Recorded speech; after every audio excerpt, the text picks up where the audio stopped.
নমস্কাৰ আমাৰ চেনেলৰ আন এটি ভিডিঅ'লৈ আপোনালোক সকলোকে স্বাগতম জনাইছো।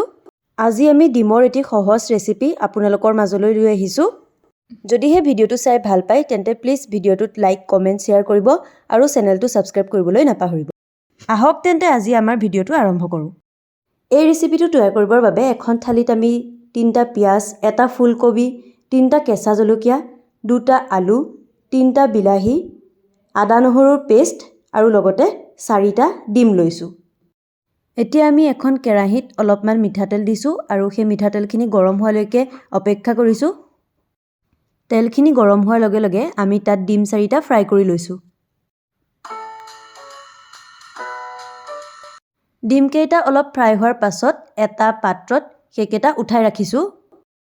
সেই একেখিনি তেলতে আমি অলপমান গোটা জিৰা, 3টা শুকান জলকীয়া আৰু 2টামান তেজপাত দি লৰাই দিছো।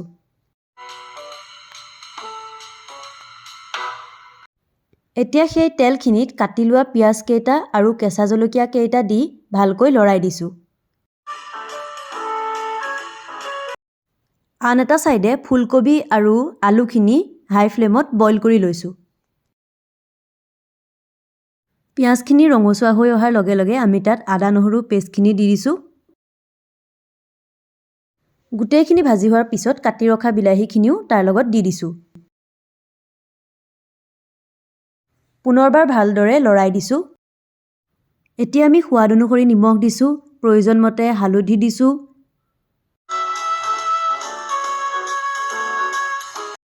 ইয়াৰ পিছতে অলপ কাশ্মীৰী মিৰ্চি পাউডাৰ, জিৰা পাউডাৰ আৰু ধনিয়া পাউডাৰ তাৰ লগত এড কৰিছো।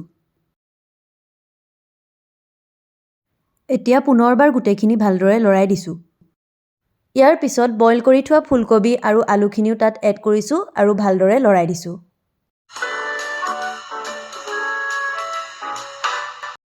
এতিয়া তাত আমি অকমান চেনি এড কৰিছো।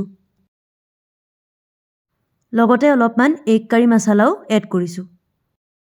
গোটেইখিনি মিহলাই লোৱাৰ পিছত আমি তাত প্ৰয়োজন অনুসৰি অলপমান পানী এড কৰিছো।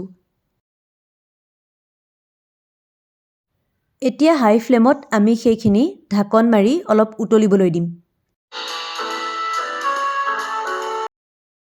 এয়া চাওকচোন কিমান ধুনীয়াকৈ উতলি আছে। এতিয়া আমি সিজিছে নাই চাবলৈ এটুকুৰা আলু এখন চামুচেৰে ভাঙি চাম। এয়া চাওক ধুনীয়াকৈ সিজি গৈছে। এতিয়া আমি তাত ফ্ৰাই কৰি থোৱা ডিম 4টা এড কৰিম। ডিম কেইটাৰ সৈতে পুনৰ এবাৰ উতলিবলৈ দিছো।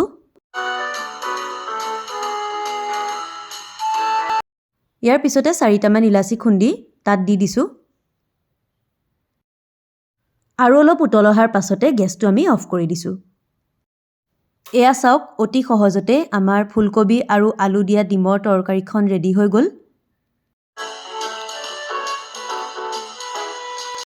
ভাতৰ সৈতে এই তৰকাৰীখনৰ জুতি লৈ চাব, খাই বহুত ভাল পাব।